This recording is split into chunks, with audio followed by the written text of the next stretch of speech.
아프다. 82세 스위스 제약회사 회장이 한국 땅에서 심장 발작으로 쓰러졌습니다. 5분 후 도착한 구급차. 30분 만에 나온 진단 결과. 이런 의료 시스템은 처음 봅니다. 태풍 때문에 어쩔 수 없이 내린 한국. 하지만 공항에서부터 충격의 연속이었죠. 어떻게 독일어를 아세요? 지하철에서 자리를 양보한다고? 거리에 쓰레기가 하나도 없네. 단 4일 만에 이들의 세계관이 완전히 뒤바뀌었습니다. 우리가 배워야 할 진정한 선진국을 봤습니다. 귀국 후 이 한마디가 유럽을 뒤흔들었습니다. 독일 의대가 움직였고 프랑스 정치권이 나섰고 한국어 학원엔 대기자가 넘쳐났죠. 도대체 한국에서 뭘 봤길래 이런 일이? 지금부터 카메라에 담은 놀라운 4일간의 진짜 이야기를 들려드리겠습니다. 저는 프랑스 파리에서 다큐멘터리를 제작하는 올리비아라고 합니다.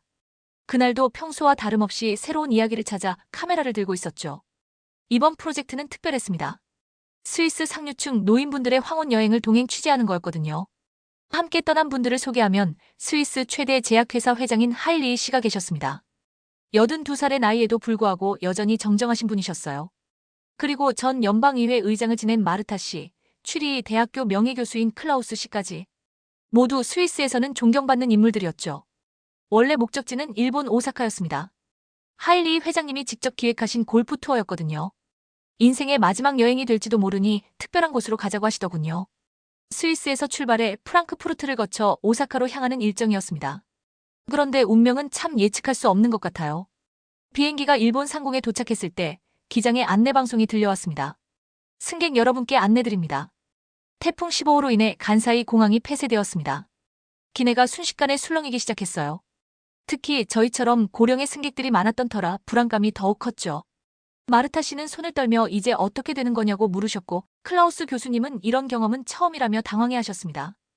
기장의 목소리가 다시 들려왔습니다. 가장 가까운 공항인 인천국제공항으로 항로를 변경합니다. 그 순간 저는 솔직히 막막했어요. 한국이라는 나라에 대해서는 일본 옆에 있는 나라 정도로만 알고 있었거든요. 아시아의 작은 나라라는 인식이 전부였습니다.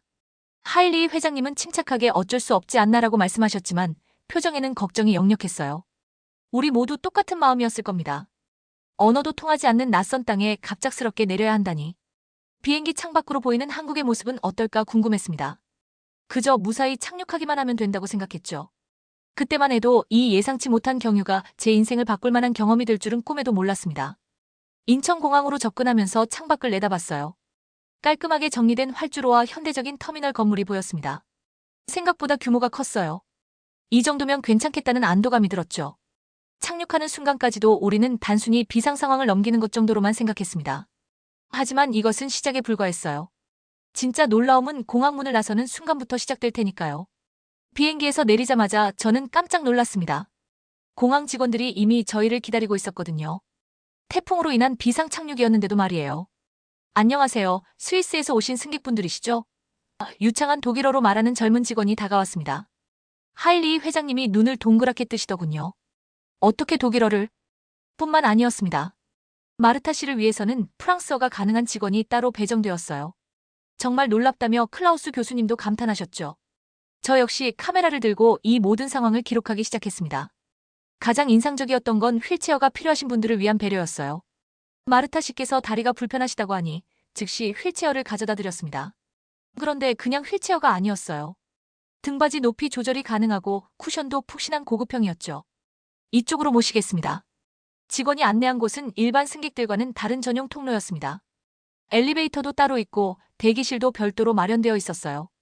복잡한 절차 없이 편안하게 입국 수속을 밟을 수 있었죠. 입국 심사관도 놀라웠습니다. 저희가 예상치 못한 상황으로 한국에 오게 되었다는 걸 이미 파악하고 계셨어요. 여행 목적이 골프 투어였는데 태풍 때문에 일정이 바뀌셨군요. 불편하셨을 텐데 한국에서 편안한 시간 보내세요. 그 말을 들은 순간 저는 소름이 돋았습니다. 단순히 업무적으로 처리하는 게 아니라 진심으로 저희를 배려하고 있다는 느낌이었거든요. 수화물 찾는 곳에서도 마찬가지였어요. 저희 짐이 먼저 나오도록 조치해 주셨고 무거운 가방은 직원이 직접 나르며 도와주셨습니다. 하일리 회장님이 팁을 드려야 하지 않나요? 라고 물으시니 직원이 정중히 손사래를 치며 서비스입니다라고 답하더군요. 공항 밖으로 나오는 순간 저는 제 눈을 의심했습니다. 대형 버스가 저희를 기다리고 있었어요. 그것도 고급 버스였죠. 시트도 넓고 편안했고 에어컨도 적당했습니다. 클라우스 교수님이 이런 서비스를 받아도 되나요? 라고 물으셨어요. 버스 기사분이 유창한 영어로 말씀하시더군요. 태풍 때문에 예기치 못한 상황이 되셨는데 한국에서만큼은 편안하게 지내셨으면 합니다. 강남 지역 호텔로 모시겠습니다. 그 순간 저는 깨달았습니다. 이건 그냥 친절한 서비스가 아니라 시스템적으로 완벽하게 준비된 대응이라는 것을요. 갑작스러운 상황임에도 불구하고 모든 게 체계적으로 돌아가고 있었어요. 마르타 씨가 저에게 속삭였습니다. 올리비아, 이 장면들을 모두 카메라에 담고 있지?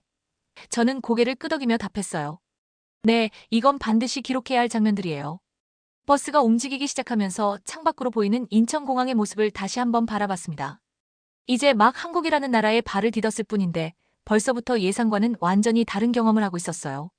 앞으로 어떤 일들이 기다리고 있을지 기대감이 커지기 시작했습니다.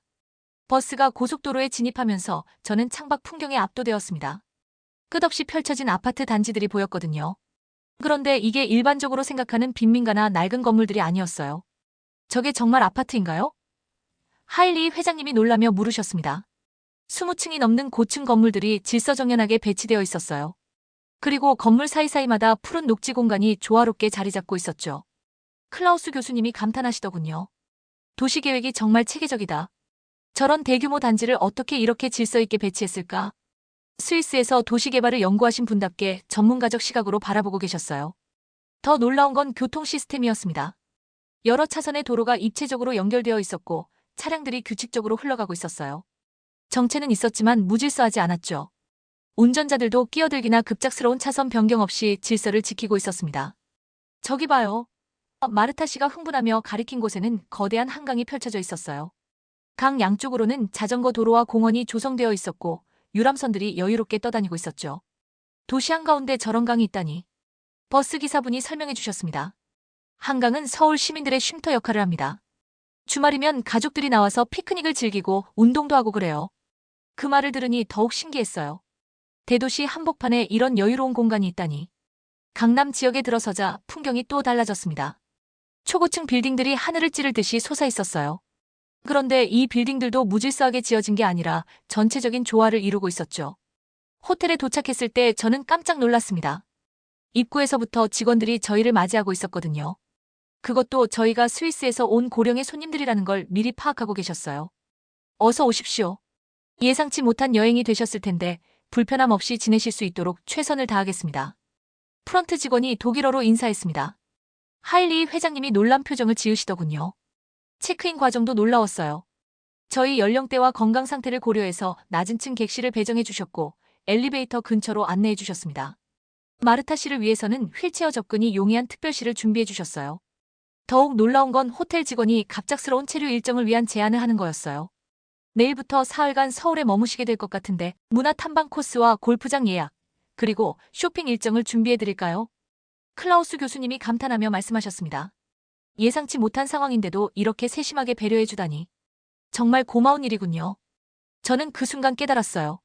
한국이라는 나라에 대한 제 선입견이 완전히 잘못되었다는 것을요. 단순히 일본 옆의 작은 나라가 아니라 이렇게 체계적이고 세심한 서비스 시스템을 갖춘 선진국이었던 거예요.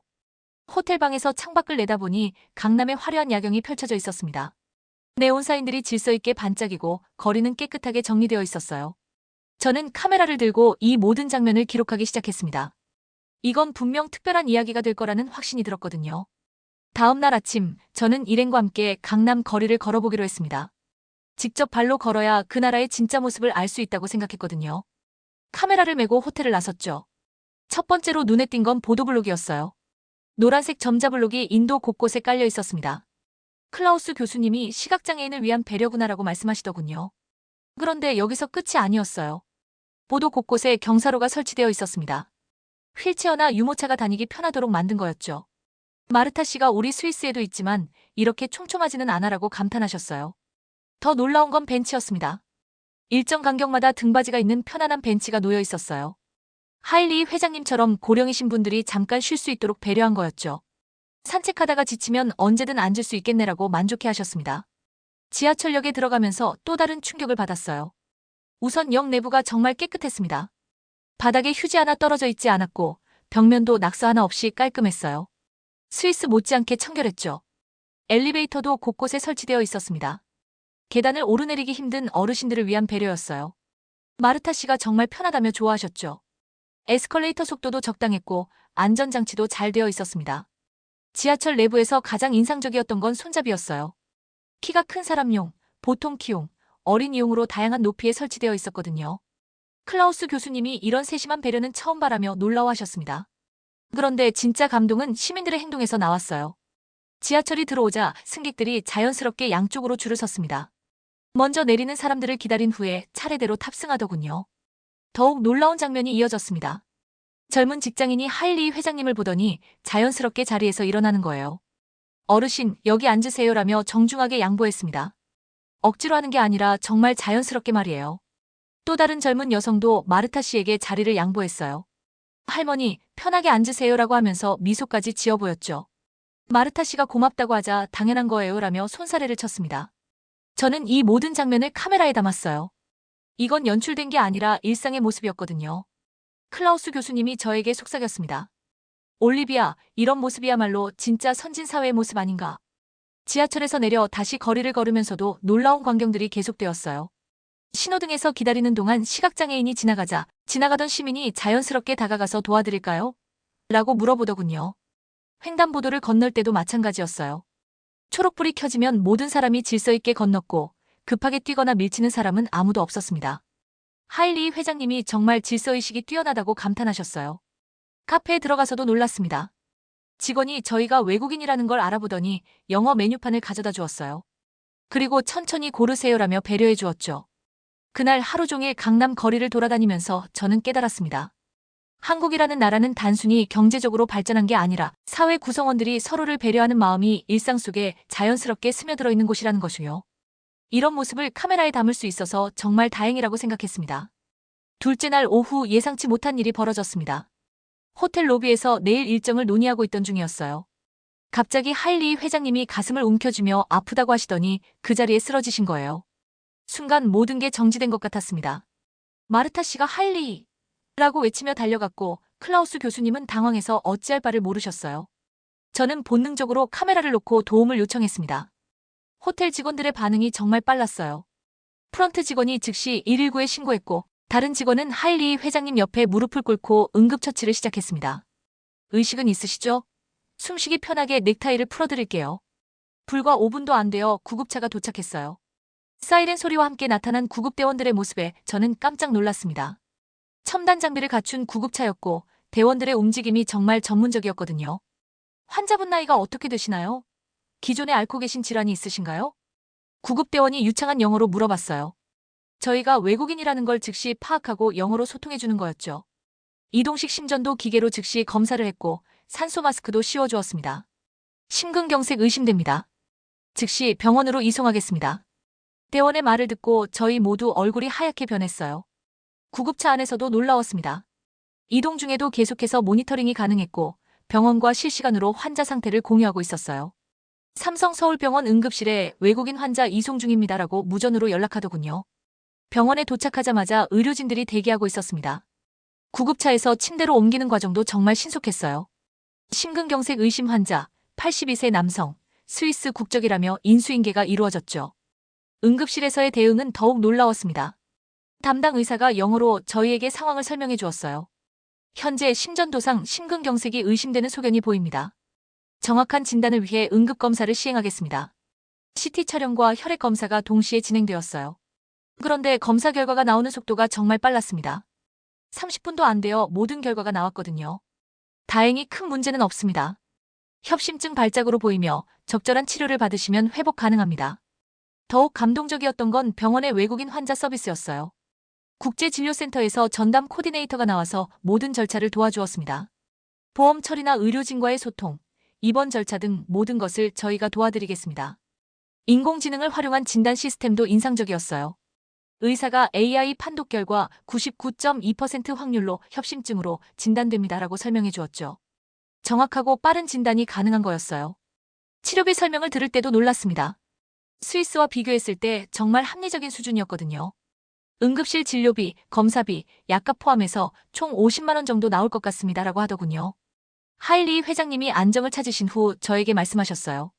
올리비아, 만약 이런 일이 다른 나라에서 일어났다면 어땠을까? 한국의 의료 시스템은 정말 놀랍다.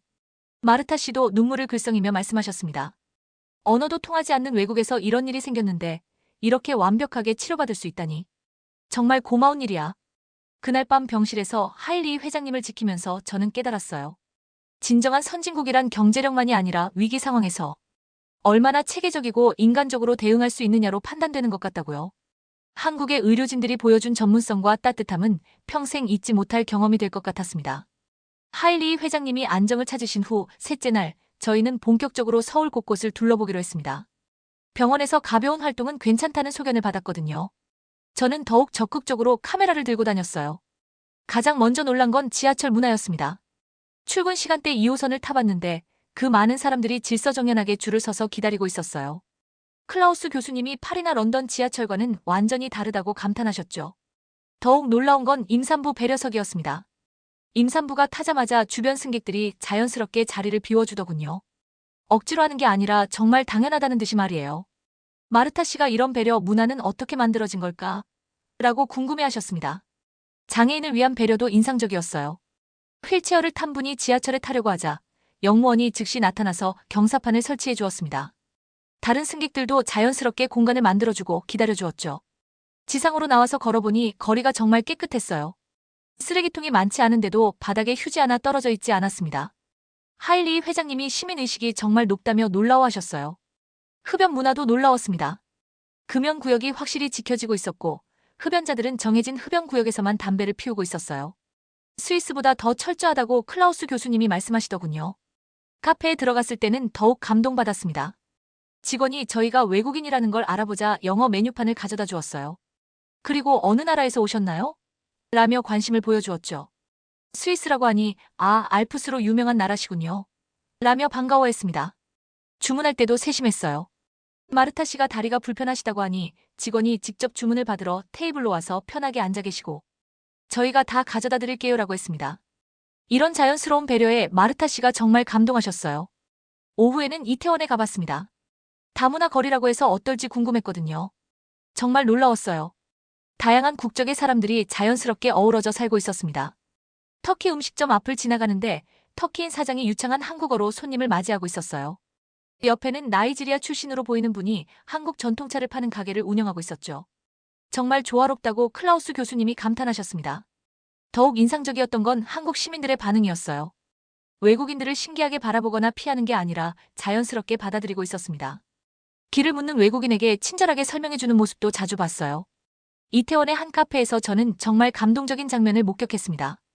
한국어가 서툰 외국인이 주문을 망설이고 있었는데 옆에 앉은 한국인 대학생이 자연스럽게 도와드릴까요? 라며 통역을 해주는 거예요. 그 광경을 보면서 저는 카메라를 들었습니다. 이런 모습이야말로 진정한 다문화 사회의 모습이라고 생각했거든요. 억지로 만들어진 게 아니라 일상 속에서 자연스럽게 형성된 문화였어요. 저녁에는 남산타워에 올라갔습니다. 서울의 야경이 한눈에 내려다 보이는 곳이었어요. 한강이 흐르고 고층 빌딩들이 반짝이는 모습이 정말 장관이었습니다. 하일리 회장님이 서울은 살아있는 예술이다라고 표현하셨어요.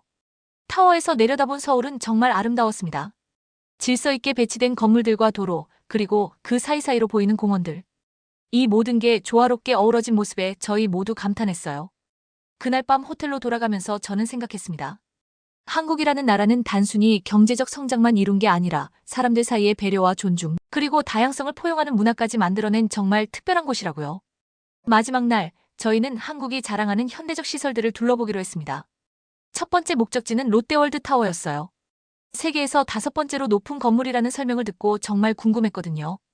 전망대에 올라가는 엘리베이터부터 놀라웠습니다. 고속 엘리베이터가 1분도 안 되어 100층 넘게 올라가더군요. 클라우스 교수님이 기술력이 정말 대단하다며 감탄하셨어요. 귀가 먹먹해질 정도로 빨랐죠. 전망대에서 내려다본 서울은 정말 장관이었습니다. 한강이 S자로 굽어 흐르고 그 주변으로 펼쳐진 도시의 모습이 한눈에 들어왔어요. 하일리 회장님이 이런 규모의 도시를 이렇게 체계적으로 만들다니라며 놀라워하셨습니다. 다음으로 방문한 곳은 코엑스몰이었어요. 지하에 이렇게 거대한 쇼핑몰이 있다는 게 신기했습니다. 그런데 단순한 쇼핑 공간이 아니었어요. 아쿠아리움부터 도서관, 전시장까지 모든 게 한 공간에 있었죠. 코엑스 아쿠아리움에서는 정말 놀랐습니다. 대형 수족관을 지나는 터널에서 상어와 가오리가 머리 위로 지나가는 모습이 장관이었어요. 마르타 씨가 이런 시설을 도심 한복판에 만들다니라며 감탄하셨죠. 교보문고도 인상적이었습니다. 지하 공간인데도 이렇게 넓고 쾌적한 서점은 처음 봤어요. 수십만 권의 책이 체계적으로 정리되어 있었고 곳곳에 독서 공간도 마련되어 있었습니다. 더욱 놀라운 건 외국 도서 코너였어요. 독일어, 프랑스어, 영어 서적이 정말 많이 구비되어 있었습니다. 클라우스 교수님이 스위스 서점보다 외국 서적이 더 많은 것 같다고 말씀하시더군요. 서점 직원의 서비스도 훌륭했어요. 저희가 외국인이라는 걸 알아보고 찾으시는 책이 있으시면 도와드리겠습니다라며 영어로 말을 걸어왔습니다. 한국 관련 서적을 추천해달라고 하니 친절하게 안내해 주었어요. 오후에는 특별한 체험을 했습니다. 궁중요리 전문점에서 한국 전통 음식을 맛보는 시간이었어요. 단순히 음식을 먹는 게 아니라 그 뒤에 숨겨진 역사와 문화를 설명해주는 프로그램이었죠. 한정식이 나오면서 요리사가 직접 설명해 주었습니다. 이 음식은 조선시대 궁중에서 먹던 요리를 재현한 것입니다. 각 반찬마다 영양의 균형을 고려해서 만들었어요. 음식 하나하나에 담긴 철학을 듣고 정말 놀랐습니다. 특히 인상적이었던 건 계절별 식재료에 대한 설명이었어요. 봄에는 새싹, 여름에는 시원한 음식, 가을에는 수확의 기쁨, 겨울에는 따뜻한 음식으로 자연과 조화를 이루려 했습니다라고 하더군요. 하일리 회장님이 음식에 이런 깊은 사상이 담겨 있다니라며 감탄하셨어요. 마르타 씨도 한 끼 식사가 이렇게 의미 깊을 수 있구나라고 말씀하셨죠. 음식 맛도 정말 훌륭했습니다. 자극적이지 않으면서도 깊은 맛이 있었어요. 특히 나이가 많으신 분들 입맛에도 잘 맞았습니다. 클라우스 교수님이 이런 건강한 음식을 먹으니 한국 사람들이 장수하는 이유를 알 것 같다고 하셨어요. 요리사가 김치에 대해서도 설명해 주었습니다. 김치는 단순한 반찬이 아니라 한국인의 지혜가 담긴 발효 음식입니다. 추운 겨울을 나기 위해 조상들이 만든 과학적인 저장식품이죠. 그 설명을 들으니 김치가 완전히 다르게 보였어요. 식사를 마치고 저는 깨달았습니다. 한국은 첨단 기술과 현대적 시설만 갖춘 게 아니라 오래된 전통과 문화까지 잘 보존하고 있는 나라라는 것을요. 그리고 그것을 단순히 보존만 하는 게 아니라 현대인들이 쉽게 접할 수 있도록 체험 프로그램으로 만들어 놓았더군요. 그날 저녁 호텔에서 저는 확신했습니다. 이번 한국 여행은 단순한 관광이 아니라 제 다큐멘터리 인생에서 가장 중요한 소재가 될 거라고요. 한국이라는 나라가 보여준 현대와 전통의 조화, 기술과 인간미의 결합은 정말 특별한 이야기였거든요. 한국에서의 4일간의 여행을 마치고 스위스로 돌아간 저희는 완전히 다른 사람들이 되어 있었습니다. 공항에서 저희를 마중 나온 가족들이 표정이 너무 밝아졌다며 놀라워할 정도였어요. 하일리 회장님이 귀국 첫날부터 주변 사람들에게 한국 이야기를 하기 시작했습니다. 정말 놀라운 나라를 다녀왔다며 병원에서의 경험부터 시민들의 배려까지 모든 걸 자세히 설명하셨어요. 특히 스위스 제약업계 모임에서 하신 말씀이 화제가 되었습니다. 한국의 의료 시스템은 우리가 배워야 할 점이 정말 많다. 응급 상황에서의 대응 속도와 정확성, 그리고 외국인 환자에 대한 배려는 세계 최고 수준이었다. 마르타 씨도 전 연방의회 의장 시절 인맥을 통해 한국 경험담을 널리 알리기 시작했어요. 한국 사회의 질서의식과 배려, 문화는 우리 유럽이 본받아야 할 모범이라고 하시더군요. 클라우스 교수님은 취리히 대학교에서 특별 강연을 열었습니다. 한국의 도시 계획과 사회 인프라라는 주제로 말이에요. 강연장이 꽉 찰 정도로 많은 사람들이 관심을 보였죠. 저는 한국에서 촬영한 영상들을 편집하기 시작했습니다. 그런데 편집하면서 다시 한번 놀랐어요. 제가 기록한 장면들 하나하나가 모두 의미 있는 내용이었거든요. 버릴 게 하나도 없었어요. 특히 지하철에서 자리를 양보하는 장면, 병원에서의 신속한 대응, 이태원에서의 다문화 공존 모습들이 정말 인상적으로 담겨 있었습니다. 이런 장면들을 유럽 사람들이 본다면 어떤 반응을 보일까? 라고 생각했죠. 2주 후 스위스 주요 언론사들이 저희 이야기에 관심을 보이기 시작했습니다. 스위스 상류층 인사들이 극찬한 한국이라는 제목으로 기사가 나가기 시작한 거예요. 하일리 회장님의 인터뷰가 특히 화제가 되었습니다. 만약 내가 다른 나라에서 심장 발작을 일으켰다면 어땠을까? 한국에서는 5분 만에 구급차가 와서 최첨단 장비로 치료를 받았다. 그것도 합리적인 비용으로 말이다. 이 발언이 의료계에 큰 파장을 일으켰어요. 독일의 한 의과대학에서는 한국 의료 시스템 벤치마킹 프로젝트를 시작했습니다. 프랑스 정치권에서도 한국의 사회 인프라와 시민의식에 대한 연구 모임이 만들어졌죠. 더욱 놀라운 일이 벌어졌습니다. 오스트리아 교육부에서 한국식 배려 교육 프로그램 도입을 검토하기 시작한 거예요. 지하철에서 자리 양보하는 문화, 장애인과 고령자를 배려하는 마음을 어떻게 교육할지 연구하기 시작했습니다. 경제계의 반응도 뜨거웠어요. 스위스 경제인들이 한국의 서비스 문화에 주목하기 시작했거든요. 공항에서부터 호텔, 병원, 식당에 이르기까지. 모든 곳에서 경험한 세심한 배려를 자신들의 사업에 적용하려고 했죠. 3개월 후 유럽 전역에 한국 배우기 열풍이 불기 시작했습니다. 한국어 학원 수강 신청자가 급증했고 한국 문화체험 프로그램도 인기를 끌었어요. 특히 한국의 예의와 배려, 문화를 배우려는 사람들이 많았죠. 제가 완성한 다큐멘터리 예상치 못한 발견, 한국이 유럽 방송국들에서 방영되기 시작했습니다. 시청률도 예상보다 훨씬 높았어요. 시청자들의 반응도 뜨거웠죠. 한국에 대한 편견이 완전히 바뀌었다. 우리도 한국처럼 배려하는 사회를 만들어야 한다. 한국 여행을 꼭 가보고 싶다는 댓글들이 쏟아져 나왔습니다. 6개월이 지난 지금 저는 새로운 프로젝트를 준비하고 있습니다. 유럽인이 본 한국의 진짜 모습 시리즈를 만드는 거예요. 이번에는 더 많은 유럽인들과 함께 한국을 체험하는 프로그램을 기획하고 있죠. 그날 태풍으로 인해 예상치 못하게 한국에 내리게 된 것이 제 인생을 바꿔놓았습니다. 단순한 경유지라고 생각했던 한국에서 진정한 선진국의 모습을 발견한 거죠. 이제 저는 확신합니다. 진정한 선진국이란 높은 빌딩이나 첨단 기술만으로 만들어지는 게 아니라는 것을요. 사람에 대한 배려와 존중, 서로를 생각하는 마음에서 시작된다는 걸 한국에서 배웠습니다. 그리고 그것이야말로 모든 나라가 배워야 할 가장 중요한 가치라고 생각해요. 예상치 못한 태풍이 불러온 4일간의 여행. 그 짧은 시간이 유럽 전역의 시선을 한국으로 돌려놓았습니다. 진정한 선진국은 높은 빌딩이나 첨단 기술이 아닌 사람을 향한 배려에서 시작된다는 것. 한국에서 배운 가장 소중한 교훈이었습니다. 이런 따뜻한 이야기가 더 많은 사람들에게 전해지길 바라며 구독과 좋아요 부탁드립니다.